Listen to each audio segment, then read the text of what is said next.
Panchkula police उपायुक्त हिमाद्री कौशिक ने आज जानकारी देते हुए बताया कि पुलिस कमिश्नर श्रीबास कविराज के नेतृत्व में उनकी टीम ने 9.68 करोड़ रुपए की साइबर ठगी के मामले में साइबर अपराधियों का खुलासा करते हुए 2 साइबर ठगों को गिरफ्तार किया है। जी हां, डीएसपी ने यह भी बताया कि एसपी मनप्रीत सिंह सुदन के नेतृत्व में साइबर पुलिस थाना एसएचओ ललित कुमार व उसकी टीम ने 9.68 करोड़ रुपए की ठगी के मामले में साइबर गिरोह का पर्दाफाश करने में बड़ी कामयाबी हासिल की।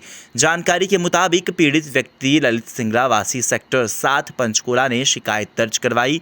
उसकी ज्वेलर्स की दुकान मनीमाजरा में है। शिकायत में बताया कि एक दिन उसके पास व्हाट्सएप ग्रुप में जुड़ने हेतु एक लिंक प्राप्त हुआ, जिस ग्रुप का नाम था ईजी प्राइमरी ग्रुप X2। आपको बता दें कि इस ग्रुप में जुड़ने के बाद उसको पता चला कि इसमें शेयर मार्केट से संबंधित मैसेज प्राप्त हो रहे हैं। जिस ग्रुप के एडमिन के कहने पर एक इंटरनेशनल नंबर पर जेम्स नाम के व्यक्ति से बातचीत हुई, जिसमें पीड़ित व्यक्ति के कागजात लेकर एक ट्रेडिंग खाता खोल दिया। उसके बाद उस खाते के माध्यम से ट्रेडिंग होने लगी और उसके बाद लालच देकर पहले 38 लाख रुपये, फिर 8.50 लाख रुपये ट्रांसफ़र हुए। उसके बाद 38 लाख रुपये, फिर 10 लाख रुपये, फिर 77.18 लाख रुपये करते करते तकरीबन 18 ट्रांजैक्शनों में 9.68 करोड़ रुपए ट्रांसफ़र करवाए गए। रहे जो फीस जी इनमें से एक आरोपी तो बीएससी आईटी था, तो उसको कंप्यूटर का ज्ञान था और इसी कारण वो उसको कंप्यूटर का भी ज्ञान था और इसी को उसने इस्तेमाल करके इस दोनों में से कौन सा है जिसको जतिन जिंदल जो पटियाला का है, जो मुश्ताक है उसको उसने सैलरी पे रखा था और ये जो छोटे मतलब जैसे अकाउंट प्रोवाइड कराने के काम होते हैं इस तरह के काम कराना।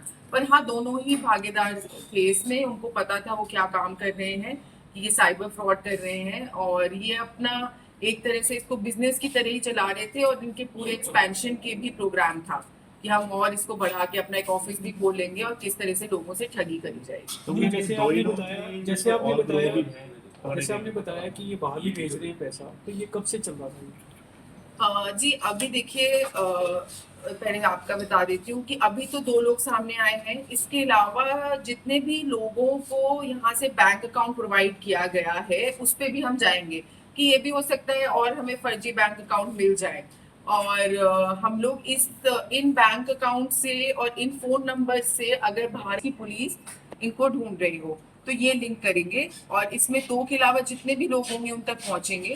इसकी डिटेल्स अंडर इन्वेस्टिगेशन है तो हम शेयर करेंगे तो शायद कॉम्प्रोमाइज हो जाए, पर हाँ इसमें आगे जितने भी लोग होंगे उन तक पहुंचेंगे।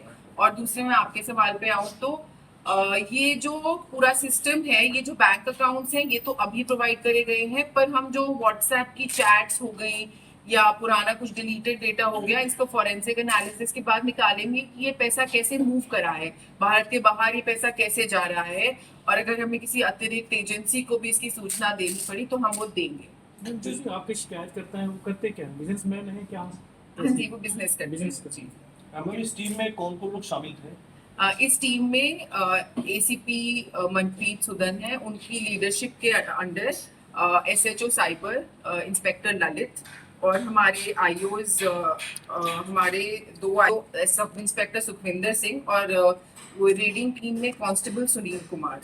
वैसे तो पूरा साइबर पुलिस स्टेशन साथ काम करता है, जैसे कुछ लोग अगर पकड़ने में थे तो बाकी लोग ये पैसे वापस दिलाने में थे, कुछ लोग ये कंप्लेंट को ऑनलाइन फॉलो अप करने में ताकि ये पैसे फ्रीज हो जाएं, बाकी लिंक, तो पूरा साइबर पुलिस स्टेशन साथ मिलकर ये काम करता है। तो मैं भी कैसे लोग वो कन्वर्ट करता है कि कोई लिंक या ओटीपी का मैसेज किस तरह से? देखिए ये बहुत एक नया तरह का फ्रॉड आजकल बहुत ज्यादा प्रचलित हो गया है। इसमें ये क्या करते हैं, लोगों को एक तरह से लोग देते हैं कि आपके इतने पैसे इतने हो जाएंगे। ये तो व्हाट्सएप ग्रुप के थ्रू कर रहे थे। कई बार ये क्या करते हैं, वेबसाइट फेक बना देंगे, पूरी की पूरी वेबसाइट ही फेक होगी। आप उसमें अपने पैसे निवेश करेंगे तो आपको दिखाएगा कि आपका, चलिए देखिए 1 लाख के 6 लाख हो गए, फिर शुरू में आप निकाल भी पाएंगे, 10,000 निकालने दिए, 20,000 निकालने दिए, तो आपको विश्वास हो जाएगा कि मेरा पैसा बढ़ रहा है, पर ये एक्चुअली बढ़ता नहीं है और एंड में जब आप अपने पैसे निकालना चाहेंगे तो वो बिल्कुल जीरो हो जाएगा। कभी तो वेबसाइट बंद हो जाएगी, कभी व्हाट्सएप ग्रुप का वो नंबर ही रिस्पॉन्ड करना बंद कर देगा, इस तरह का कार्य होता है। इसके लिए आप क्या कर सकते हैं, कई ऐसी एप्लीकेशंस हैं, मोबाइल एप्लीकेशंस हैं जहाँ से आप स्टॉक्स या म्यूचुअल फंड खरीद सकते हैं। तो जो रजिस्टर्ड हैं उनसे ही खरीदें, पहली बात। दूसरी बात, आपका जो पैन कार्ड होता है उससे आपका डीमैट अकाउंट या सारे शेयर्स लिंक्ड होते हैं। तो आप जब भी चाहें या तो आप इनकम टैक्स की आपकी जो टैक्स इंफॉर्मेशन सर्विस है उससे चेक कर सकते हैं कि ये पैसे सच में मैंने खरीदे हैं या नहीं तो म्यूचुअल फंड्स में कैम्स ऑनलाइन होता है, KAMS, उससे आप चेक कर सकते हैं कि मेरे नाम पे ये खरीद तो रहे हैं, पर क्या भारत सरकार के सारे सिस्टम अब इंटीग्रेट हो चुके हैं। तो आप जाके ये चेक भी कर सकते हैं कि जो आपको, अगर उन्होंने आपसे आपके ID डिटेल नहीं ली, आपका कुछ KYC नहीं करवाया, तो वो आपके नाम पे पैसे निवेश कैसे कर रहे हैं, ये भी एक सोचने की बात है। और जैसा कि साइबर क्राइम के लिए भी कई बार कहा जाता है कि अंग्रेजी में एक फ्रेज है कि too good to be true. अगर आपको कोई ऐसी डील मिल रही है जिसमें आपको लगता है कि पैसे बहुत ज्यादा बढ़ गए या एक के मतलब 100 हो गए, 100 गुना हो गए, तो आपको इसके बारे में एक बार सोचने की जरूरत है। ये पुराना सिस्टम है, पहले इसको पॉन्जी स्कीम या पिरामिड स्कीम कहते थे, थोड़े पैसे डालोगे ज्यादा हो जाएंगे। अब कंप्यूटर के आने के बाद ये साइबर के तरीके से किया जा रहा है। मैम इसमें कोई रिकवरी तो नहीं होगी?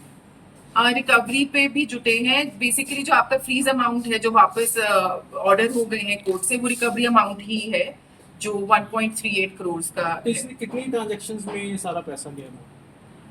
पहले 38 लाख की पहली ट्रांजैक्शन है जो मुश्ताक द्वारा प्रोवाइड करे गए बैंक अकाउंट में है, और फिर ट्रांचेस में ये ट्रांजैक्शंस होते रहे हैं। तो जो हमारे पास अलग अलग बैंक अकाउंट्स हैं और अलग अलग लेयर्स हैं कि पहले इसको गया, पहले इसको गया, तो उसको हम अभी ट्रैक करें कि एग्जैक्टली कितने बनेंगे। बट फर्स्ट ट्रांजैक्शन मुश्ताक के खाते में 38 लाख की है।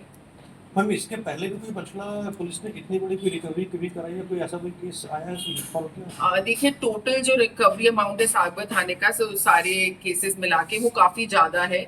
पिछले महीने मतलब जून के महीने में 16 लोग हरियाणा स्टेट के बाहर से अरेस्ट करे गए हैं, 8 लोग अरेस्ट करे गए हैं, और टोटल इस साल भी 30 लोग से ऊपर अरेस्ट हो चुके हैं। तो इनका जो कार्य है ये तो हम मतलब एक पर्टिकुलर केस इतना बड़ा अभी तक हमारे पास नहीं आया है। कई बार बड़े cases state level cyber police station भी डील करता है, तो ये साइबर थाने के लिए और पूरे पंचकुला के लिए एक अचीवमेंट है। पर अगर वैसे आप देखेंगे कंबाइंड तो इतनी रिकवरी की जा चुकी है, काफी लोग अरेस्ट हो चुके हैं। और एक चीज जो हम नहीं नाप पाते हैं वो है प्रिवेंशन। जैसे इनको अरेस्ट करके हमने आगे कई लोगों के साथ ये ठगी होने से बचाई है। करोड़ हो चुके हैं और इस तरह से, और शुरू में कुछ पैसे भी वापस दिए ताकि उनका जो है कॉन्फिडेंस बना रहे, और बाद में जब इन्होंने अपने पैसे निकालने की कोशिश करी तो इनको समझ में आया धीरे धीरे कि इनके साथ साइबर फ्रॉड हो गया है। इन्होंने जब ये फ्रॉड रिपोर्ट किया national cyber crime reporting portal पे, इन्होंने कंप्लेन लॉन्च करी और फिर ये साइबर पुलिस स्टेशन जाके FIR दर्ज करी।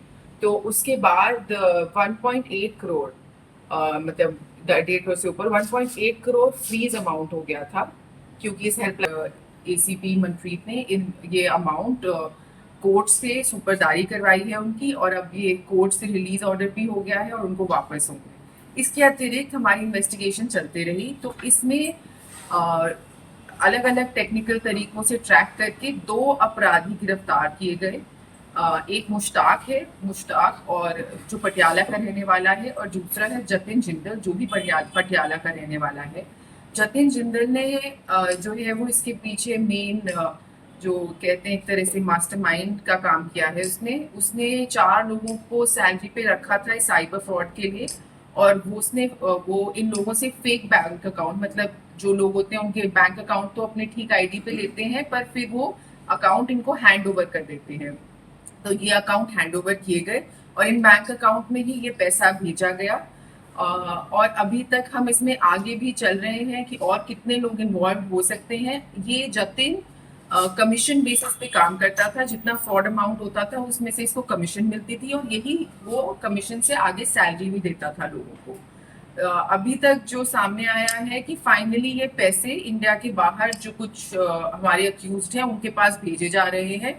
तो हमारा फोकस है इसमें आगे भी जितने लोग अरेस्ट हो सकते हैं वो भी किए जाएं, और जो हमारे विक्टिम हैं उनके ज़्यादा से ज़्यादा पैसे भी वापस किए जाएं। विक्टिम का कुछ देंगे जानकारी कि विक्टिम कौन था, कहाँ था? विक्टिम सेक्टर 7 के रेजिडेंट हैं, और इसके अलावा मतलब उनकी प्रिवेसी कंसर्न्स की वजह से हम ज़्यादा डिटेल्स नहीं देना चाहेंगे, पर उनके साथ भी हम कॉन्स्टेंटली टच में हैं कि उनके जो पैसे हैं वो नहीं तो विक्टिम को मुश्किल होती है कोर्ट से रिलीज कराने के लिए, तो इसमें भी पुलिस ने उनका पूरा साथ दिया और उनके साथ जाके ही ये पैसे रिलीज के ऑर्डर करवाए हैं।